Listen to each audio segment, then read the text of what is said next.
La Guerra de las Dos Rosas. La Guerra de las Dos Rosas es uno de los conflictos más importantes de la llamada época medieval. Esta surge como resultado de múltiples problemas que estaban asolando Inglaterra, donde se notaba un ambiente inestable. Constantes y sangrientas guerras, conflictos entre las familias que terminaban con la muerte, además de epidemias devastadoras que casi llegaron a despoblar por completo Europa. Por lo tanto, para entender el surgimiento de la guerra, vayamos años atrás a la llamada Peste Negra, surgida a mediados del siglo XIV. Cabe señalar que esta no era la primera epidemia que surgió en el mundo, pero sí fue la más devastadora. Esta enfermedad llegó de Europa continental a las costas inglesas alrededor de 1348 por medio de las ratas y los pulmones de las víctimas infectadas. La mala alimentación y la poca limpieza hicieron que se expandiera rápidamente y debilitara toda Europa sin excepción. La población quedó muy diezmada como resultado de esta. Pero esto no era todo. Una guerra entre reinos se había desatado entre la corona francesa e inglesa, la llamada Guerra de los 100 Años. Dentro de ambos reinos existía una organización muy distinta, pues, mientras Francia estaba organizada en provincias y baronías, Inglaterra, por otro lado, estaba formada por condados controlados por la corona. Los problemas entre ambos reinos surgen hacia el siglo XI, cuando el reino de Inglaterra pasa a manos del ducado de Normandía, generando esto conflictos entre el reino francés, que no podía aceptar el gran poderío de dicho ducado. Años posteriores, el reino de Inglaterra se separa y reclama las tierras de Normandía. Esto genera una constante lucha por los territorios, lucha que domina Inglaterra con su gran poderío militar por muchos años, hasta que Juana de Arco llega y revive los ánimos de lucha. En Inglaterra, por otro lado, llega al poder Enrique VI, quien debido a su poca aptitud para la guerra, perdería todos los territorios conquistados. Esto, sumado a otros factores, generó el descontento de la nobleza, donde había más personas con derecho a la corona y dispuestas a pelear por ella.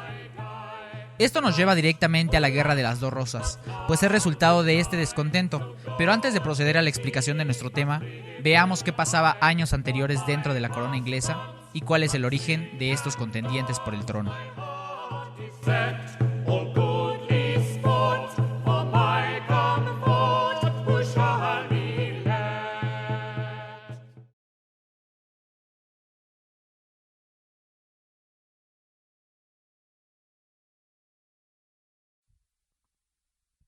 Todo da comienzo durante el reinado de Ricardo II, pues aparecen constantes rebeliones en la sociedad campesina, así como conflictos políticos que propiciaron su derrocamiento por parte de su primo Enrique de Bolingbroke, el futuro Enrique IV.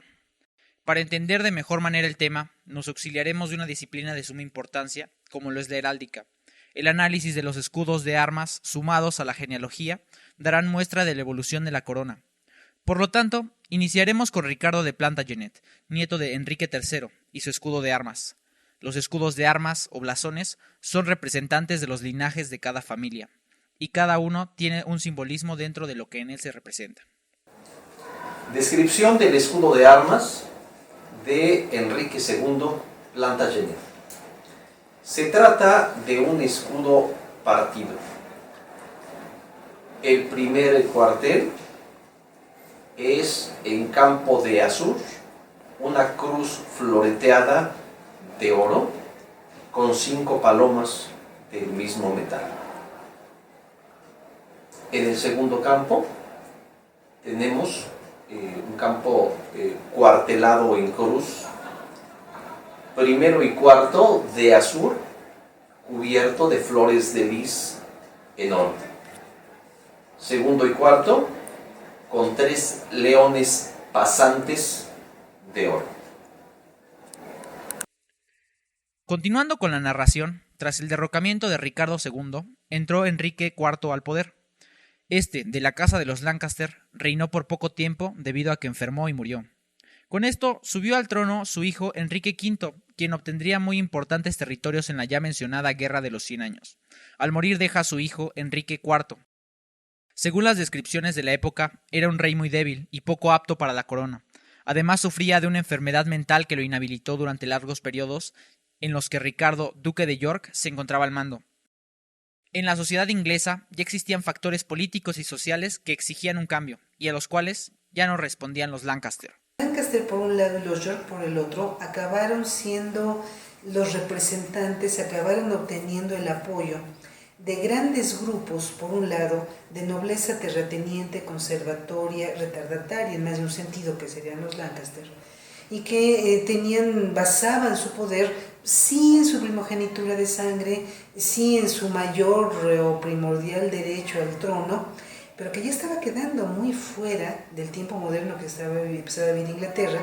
Y por otro lado los York, sobre todo por el apoyo de la casa de Salisbury, del conde de Warwick, que primordialmente, mayor terrateniente de Inglaterra, a fin y al cabo, pero con un manejo interesante de sus dinámicas económicas, primordialmente dirigido hacia los tejedores de lana y todos los comerciantes que tenían contacto con las factorías hacia Flandes, acabó representando esta casa de grandes terratenientes, los más ricos del país, acabaron representando en realidad al nuevo potencial económico y social que eran todos estos creadores de la gran industria textilera de la lana inglesa. A partir de esto, surge la Guerra de las Dos Rosas. Como ya se dijo anteriormente, resultado de la falta de solidez de la corona, pues Ricardo, duque de York, quería el poder y fue expulsado al hacerse esto evidente. De esta manera surgen los bandos de la guerra, los Lancaster representados por la Rosa Roja y los York representados por la Rosa Blanca. La primera batalla es la de Albans, en 1455, donde la casa de los Lancaster es derrotada por un ataque en la retaguardia y se hizo prisionero al rey, aunque más tarde Ricardo lo dejaría en libertad. Durante el desarrollo de la guerra, los Lancaster perdieron muchas más batallas de las que ganaron. La batalla de Wakefield fue una de las más importantes victorias para la causa Lancaster. En esta murió Ricardo, duque de York, pero esta victoria no duraría, pues tiempo después caerían ante el ejército de los York que cada vez iba aumentando. Los York tomaron más fuerza resultado de la batalla de Taunton, que se da el 28 de marzo de 1461. Por la causa de los Lancaster tuvo un desastroso final atribuido a la enceguecedora tormenta de nieve y la causa del río Cock. Tras la batalla de Taunton, Eduardo se alzaría con la victoria y el 4 de marzo del mismo año es nombrado rey de Inglaterra. La reina Margarita y su hijo huyeron a Francia planeando un regreso. El conde de Warwick y de Northumberland, aliados de Eduardo, poco tiempo después lo traicionarían uniéndose a Margarita con el fin de derrocarlo en gran medida a causa del descontento a su matrimonio con Isabel Woodville. Que fue la boda de Eduardo IV con una mujer que técnicamente no formaba parte de la alta nobleza, que de hecho era parte de una nobleza rural menor, Isabel Woodville, viuda inclusive para colmo, ya con hijos inclusive de un pequeño señor, de un varoncillo ahí de tercera o cuarta línea, y que en su momento este rey, al convertirla en su esposa y en reina de Inglaterra, inserta en la corte real a todo un grupo de gente, porque a fin de cuentas pues, vive el nepotismo. Isabel no llegó solita, llegó con toda su familia. Y al poco tiempo acabarán desplazando a los consejeros tradicionales, entre ellos Warwick, y acabarán convirtiendo a la corte de York, a la corte de Eduardo IV, en un asiento de recién llegados que, novedad en la sociedad inglesa y en la política inglesa, no forman parte de la alta nobleza, sino son gente que vendía casi, llamémosle del pueblo. En este punto, pues Eduardo IV nos resultó muy democrático, nos resultó muy abierto, pero el detalle es que, creo yo, lo sintomático de esto es que a este rey en particular le queda claro que los nuevos tiempos ya no van de la mano de los antiguos nobles. Por último, un punto importante, su muerte temprana, prácticamente a destiempo, y dejó un montón de hijos, a fin de cuentas, pero todos niños pequeños. Recuperan para Inglaterra aquellas crisis que se habían dado en años anteriores de no tener un rey fuerte que heredara el poder. Y esto acaba desatando el último episodio. Muchos autores dicen que técnicamente ya no forma parte del último pleito dinástico de la Guerra de las Rosas. Yo defiendo que sí. Este último momento, posterior a la muerte de Eduardo IV, que deja como heredero a un niño de 12 años, su hermano Ricardo de 9 años, prácticamente incapacitados de gobernar, y se quedan aparte los dos tíos, tanto Jorge de Clarence como Ricardo de York, que a fin de cuentas grandes guerreros, poderosos, ricos, muy bien relacionados, para colmo casados los dos con dos hermanas, hijas de Warwick, aquel que era quien había creado realmente toda esta dinámica última entre los Lancaster y los York, y prácticamente deja este último episodio, que es el último enfrentamiento dinástico, que curiosamente va a generar pues que que acabe ganando un grupo externo, un grupo técnicamente casi sin derechos a la corona de Inglaterra, que van a acabar siendo los Tudor, que a fin de cuentas acabarán llegando como unos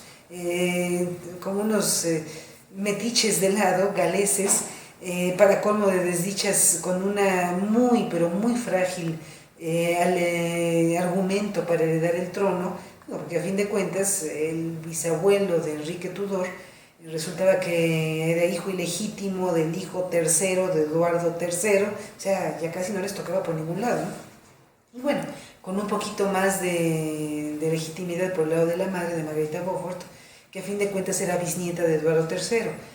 Pero técnicamente los Tudor pues ya casi no les llegaban, y ante todo ni siquiera eran ingleses, eran de Gales. Y en toda esta última rebatinga del último enfrentamiento dinástico, resulta que la famosa guerra de los Lancaster y los York acabará siendo perdida en aras de esta nueva dinastía. Por lo tanto, esta instauración de una nueva familia asociada a la corona con Isabel Woodville provocó que el bando de los Lancaster se reforzara con la llegada de Warwick a su lado. Esto detonó en un nuevo enfrentamiento, en la batalla de Tewkesbury, donde el rey derrota a los Lancaster y a Warwick, y como resultado de este, muere el hijo de Eduardo VI. Después de la batalla se instaura una pasajera paz bajo el reinado de Eduardo IV, hasta su repentina muerte, donde retorna la inestabilidad.